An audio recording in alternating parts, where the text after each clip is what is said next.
Welcome to the Coaches Preview Show. I'm Darrin Joins, Williamson County Schools Athletic Director.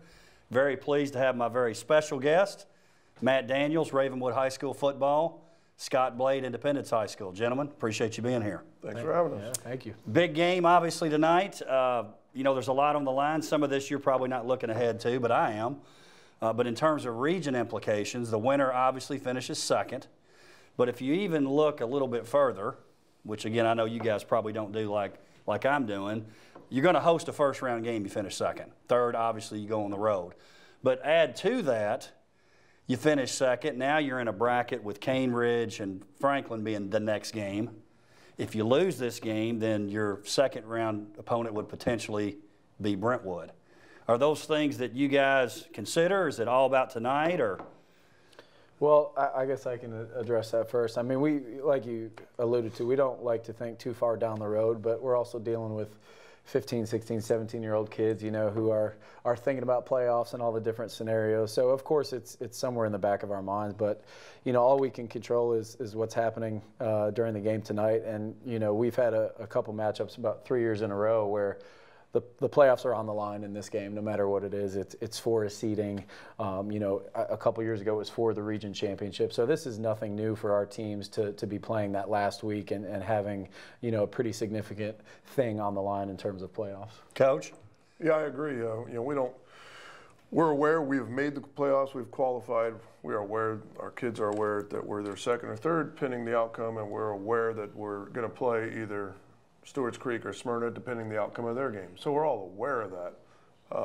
It's not the most important thing is the game at hand. This is another rivalry game, an incredible end to a regular season for both teams. As far as the schedules we've played, these are pretty impressive, and so it's a big night for Williamson County football and the Ravenwood community and Independence community, and whatever happens, we'll deal with where we're playing next week and who we're playing, and we'll deal with that on Saturday. It's nice to know you're going to be playing, though, right? Absolutely. mean, that's better than the alternative. Absolutely. Coach Daniels, your team's playing really well right now, and to me, since that loss against Brentwood, and not that you ever want to lose, you know, as a coach, I never thought losing was a good thing ever. But I think sometimes it can maybe ignite you a little bit. Do you think maybe since that game y'all have been on a little bit of a mission, or is that a coincidence? I do a little bit. You know, I go back and forth. You know, a couple famous coaches are known for saying, you know, there's no such thing as a good loss. You know, I'd like to think I'm a little bit more cerebral than that and kind of consider certain things from outcomes of various games. But obviously something was ignited in our boys and our staff. And, you know, specifically on the defensive side of the ball, I think you've seen them kind of ratchet down a little bit and play some really good football and use our team speed to our advantage. And, you know, offensively, I think we've kind of been doing the same thing. I think we've played a little bit better the last couple of weeks, but we still feel like offensively we have some things to improve upon, which the way we've been playing I think is a good thing to be at this point of the year and still see some room for improvement. Coach Blade, I know you were talking about the implications of this game earlier, but do you sell this as kind of a first-round playoff game, or? You know, we like I said, we make our kids aware of if they win, they get to host a game. They get to come back for the seniors. They get to come back to our home field one more time. We don't put a ton of premium on it. The kids know what's at stake. We are what we are.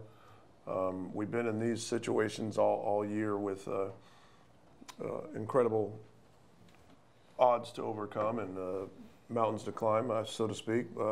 We're just trying to get still trying to get better. Coach said it, and I believe it. I'm watching his tape. I mean, he plays Centennial beginning of the year. Well, we played Centennial the next week, so I get their tape. Right. He played Blackman. We played Blackman the next week. I got that tape. He knows that. That's not any secret. That's part of the trades. And anyways, you can get whatever tape you want anyhow. But so I have seen a progression, and I've seen obviously Franklin, Ravenwood, then Brentwood, Ravenwood, and then of course the last couple trades, and you see a progression, and the real good teams continue to get better. Maybe as coaches recognizing weaknesses they've addressed, or the players where the light finally comes on. So you can see that with Ravenwood. They're a terrific team that keeps getting better, and we're expecting the best possible Ravenwood team tonight. For us, it's been a lot of youth, a lot of ups and downs. Last week we all dealt with weather situations, and we all of us had pretty tough games as well. So you know that tonight we're going to see the best Ravenwood team we can possibly see, and we're hoping that we can make a game of it and stay in this thing and have some fun with it. Now, these are my words, not your words, but I think you guys are similar in some ways. I think you both have, really, for lack of a better description, maybe the cool factor. Coach is a little bit older. I haven't been called cool in a long time. Coach is a little older. Coach Daniel's a little younger. But I would say this, and I've noticed this. I think your players love playing for you. I really do. Obviously, you're a little bit different personality, but I bet if you back Coach Daniels up, or excuse me, Coach Blade up about 10 or 15 years, he probably had the flat bill hat on too, like Coach Daniels. But is that important to you, Coach? We've talked about this before, that guys enjoy playing for you. Well, I appreciate that. I mean, I think any coach, I think the two best compliments you can get as a coach and really in any sport is that your players love playing for you, and that your players look like they enjoy the game and they're playing relaxed. And if you can get those compliments and keep that consistent, where people from the outside can see that year in and year out, I think you're doing a really good job as a coach. So thank you for saying that for both of us. But I don't know, there might be some similarities there. We've always gotten along, so yeah, I think there's something to that. Respect, and there's he does a great job. I think there's a mutual respect, and like I said, we don't hang out. I don't hang out with many people, but maybe someday we will. But I think he does a great job. But I do think you can see when he first came into Ravenwood, the immediate impact he had on his players and the culture. The culture, like you said, if your players can play relaxed, I want my players to give me everything. Give me everything. They're going to get everything out of me. I'm never going to miss. I'm never going to be late. I'm going to be there no matter what. My kids know that. And again, I appreciate the compliment too. If they'll play with everything they got, then it's okay. The wins and the losses. We've lost some games this year, and honestly, they were just better. I mean, we're out there with sometimes 5 sophomores that we're going to go through these lumps, so to speak. As long as they're giving you everything you got, I think that's a positive thing. So then, if you do lose, you're not on at home, just drowning in your sorrows, so to speak. You're okay. Well, my kids did everything they can. We lost. I think probably when I was his age, I was probably wasn't good enough. I mean, you dwell on those losses and those negative feelings longer than you probably should. But I think the community, the county's got some great kids, and really, you've had a chance to talk with all the coaches, I know, from a basketball, but getting in the football and doing these interviews, you see these are real dudes. Yeah. They care about their kids. They care about their programs. They're putting everything they got into it.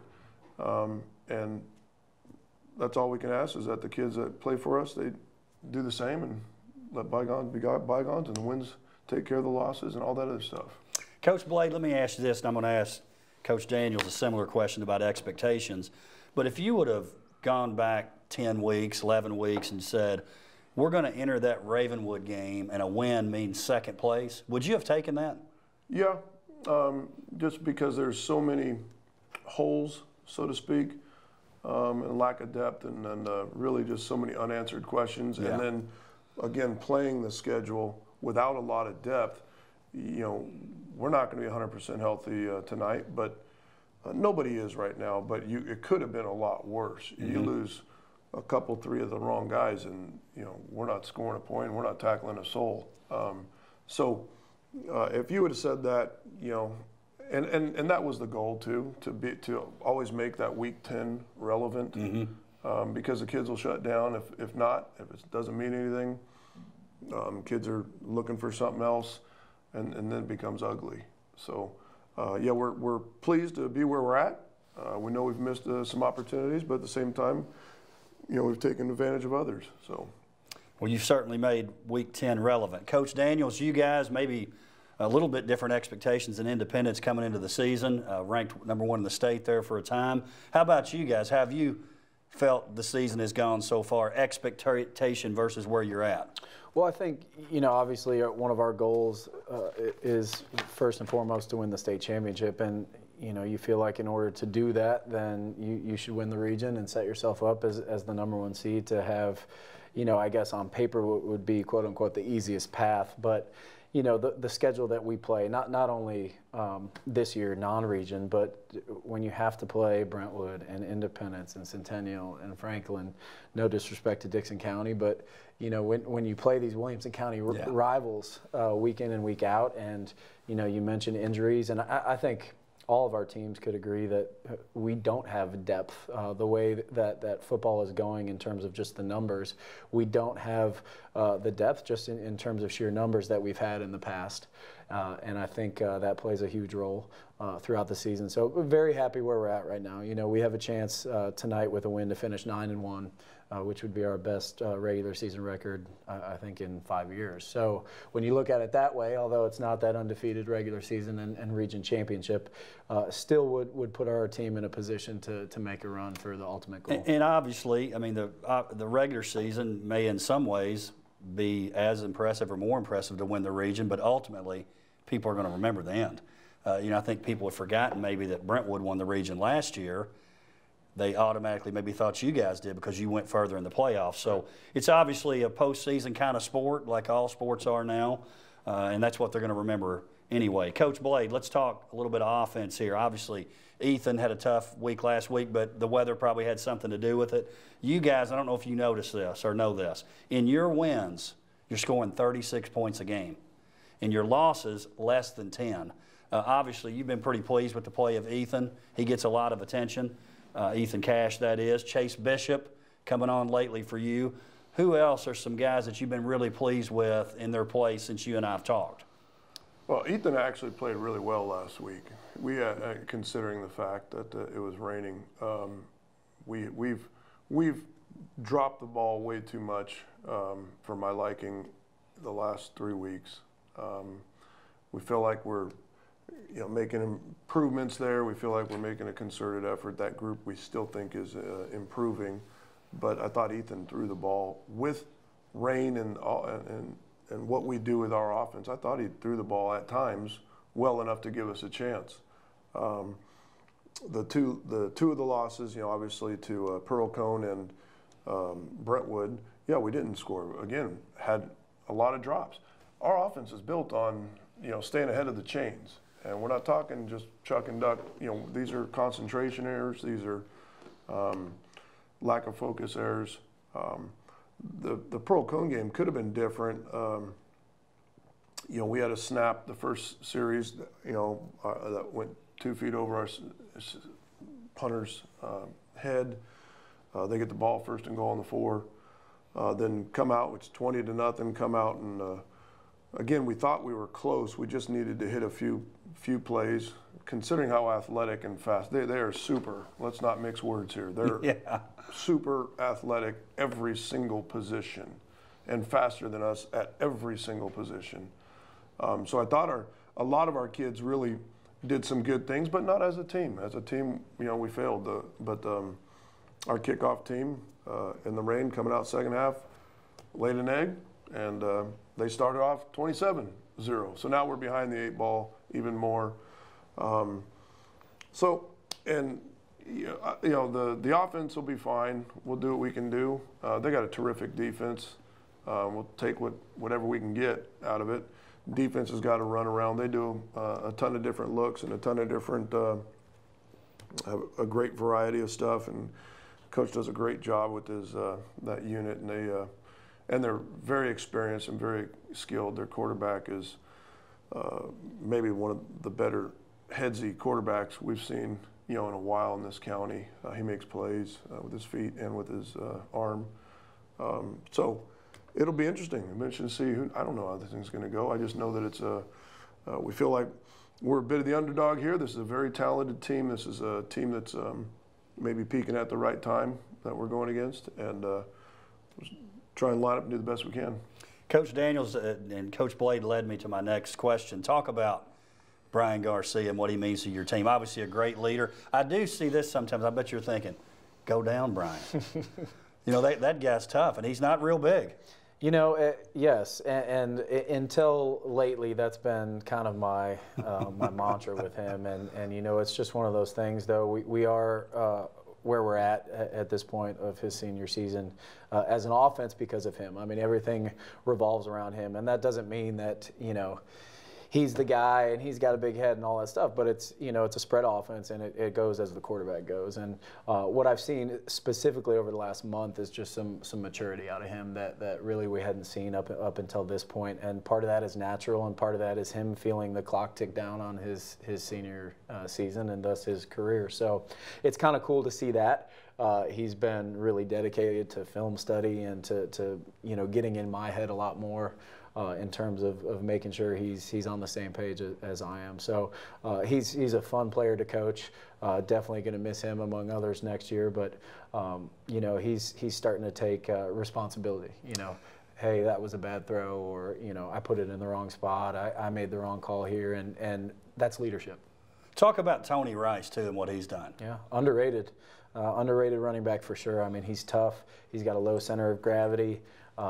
Really good hands out of the backfield too, and he's a guy the last couple of weeks. I mean, he's had 2 rushes for 70-plus yard touchdown runs, and you know, outrunning Cane Ridge, who's an extremely fast team, and a couple of those guys from Smyrna too. So you know, he's playing good football at the right time as well. So just as an offense, we're trying to improve every week, and you know, we've got the luxury of having some guys to be able to spread the ball around and try to keep defenses on their toes. You know, week to week, we're going to see double teams on Andrew Mason, on Brenning Stool, the tight end, and so we have to be ready to make adjustments. Ross Johnson stepped up too. Yeah, absolutely. Ross, Trevor Andrews, Shane Craig is fully healthy now, and he's being inserted back as a receiver as well. So, Coach, you guys averaging 36 points a year too, and I know as a fan of this game, I'll be, you know, watching this game tonight. I hope we see those offenses scoring 36 points and higher. I think it's got a chance to be a real track meet. Let's talk about the defense a little bit. Coach Blade, I think the most underrated unit for you is the defense. Now, I know the conditions were sloppy. Pearl Cone, less than 200 yards total offense, and I think it was, what, 75 that first drive. To go the rest of the game and give up 120-ish something yards is pretty darn impressive. It really is. Like I said, I think that game we'd like to take away just about 4 or 5 plays, and then maybe there's a chance for us in there. But the defense is playing around. They're just regular guys. They're regular high school kids. There's no superstars out there. They're just flying around. They're starting to get it. That one 75-yard drive. You know, again, we have a lot of youth out there. Jumped off sides on 4th and 4. I don't know what had happened, but they ended up scoring on that drive. And those are lack of maturity. Those are lack of playing experience. Silly things that we'd like to, as coaches, they frustrate us to no end. But that takes time when you got youth out there, and they've got to make mistakes and hopefully learn from them. Are you a bottom line kind of guy in terms of win-losses? But I mean, I know you are in terms of, you know, whatever the score is. Are there some key things you look at in terms of gauging the success of your defense? Is it total yards? Is it total points? Is it a combination of the two? No, and I'm not a stat guy. You know, I think that. I'm not surprised to hear that, by the way. Coaches do that. I know I'm different than most. I don't read anything, or they have to tell me what they're doing. I kind of have a feel for who's doing well and who's not, and I know if they're not converting first downs or they're punting, defense is doing okay.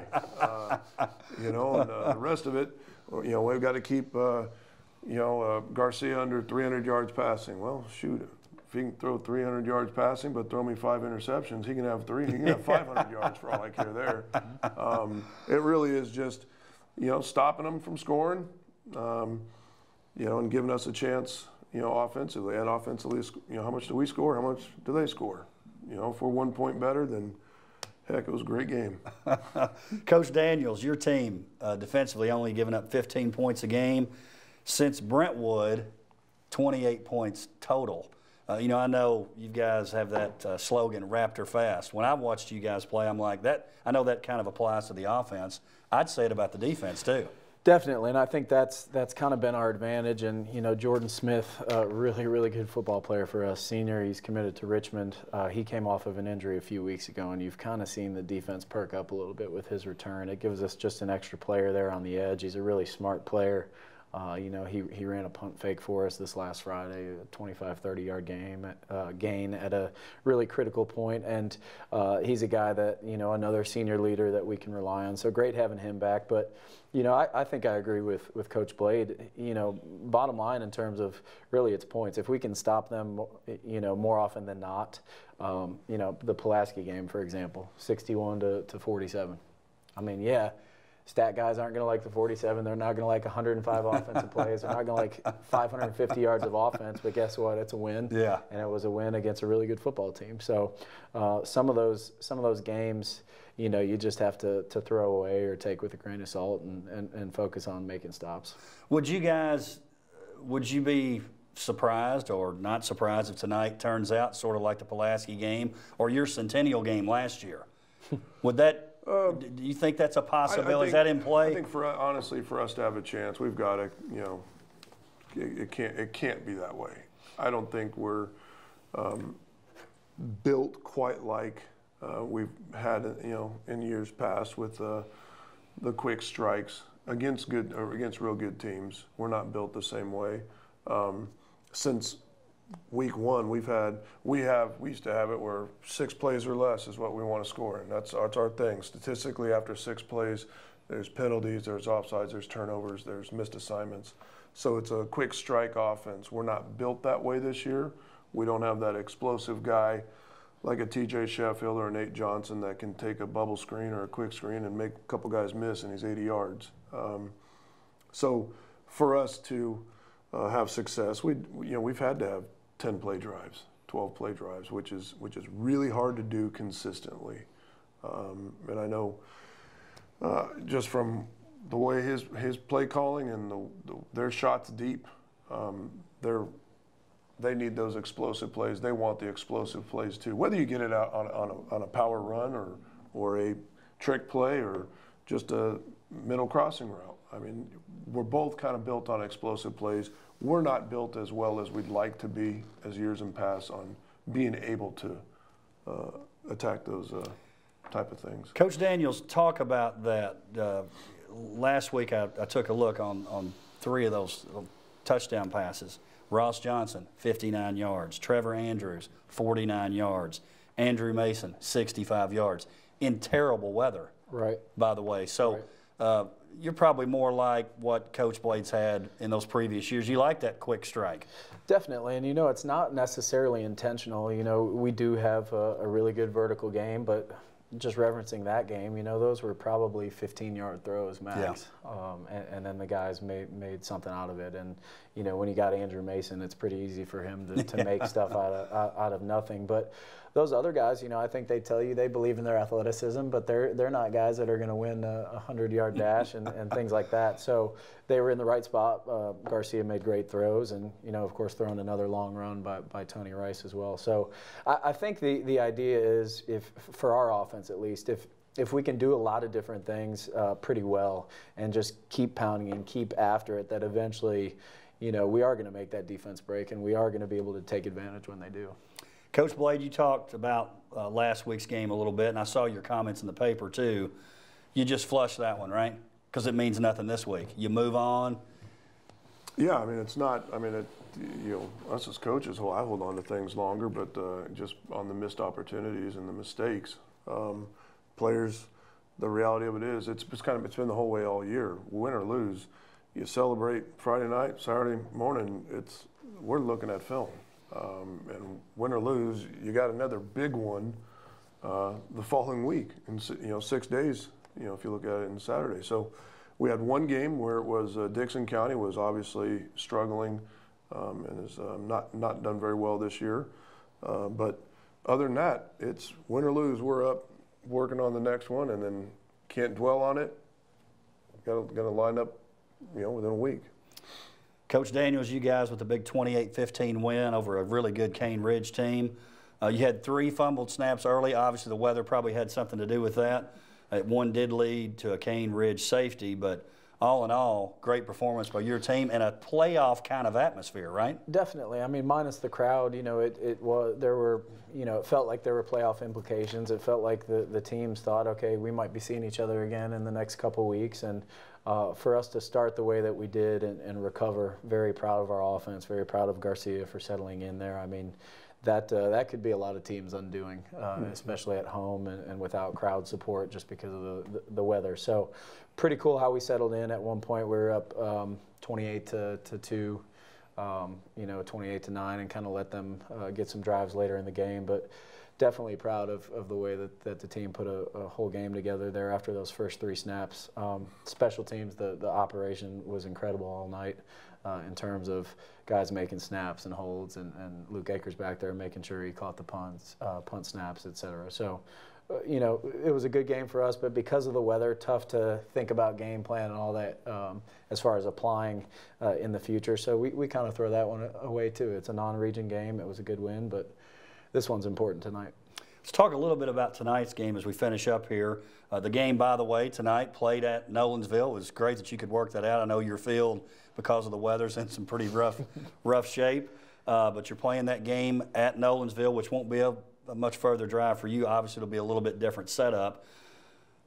We talked about this before. So the track meet type of game, obviously Coach Blade, he's talked about this. He doesn't really want to get into that kind of game. Is that something you're going to try to do? You want more of an up-tempo kind of game, or just see how it shapes up as the game progresses? Our offense likes to push tempo, and sometimes you've got to react a little bit. You can't necessarily force the issue if you're playing behind the chains, from the start. But our offense, our boys like to push the tempo. So that's the goal always going into a game. But sometimes as a play caller, I have to feel that out and see if that's necessarily the right thing. Coach Blade, you talked about a big thing for you guys would be basically keep that unit off the field. What are some other challenges, maybe specifically for your defense, when they're on the field? Well, like I said, athletically, I think we're at a disadvantage pretty much all across the board. I think they're the most athletic team we've faced all year and well coached. And like we talked about earlier, we see them peaking at the prime time. So, we're going to try and line up and get, that they can throw the ball deep. They got great running backs, great quarterback. They got an incredible offensive line. So we don't have an advantage anywhere defensively. They just got to play hard and gang tackle, try and get the ball out, try and tip one up and maybe us dive for it and catch it and turn one over. I mean, just got to play hard and see, where the cards fall. Well, we're looking forward to tonight's game. Gentlemen, I know you're busy. Really appreciate you guys being here. Of course. Thanks for having us. We'll see you next time on the Coach's Preview Show.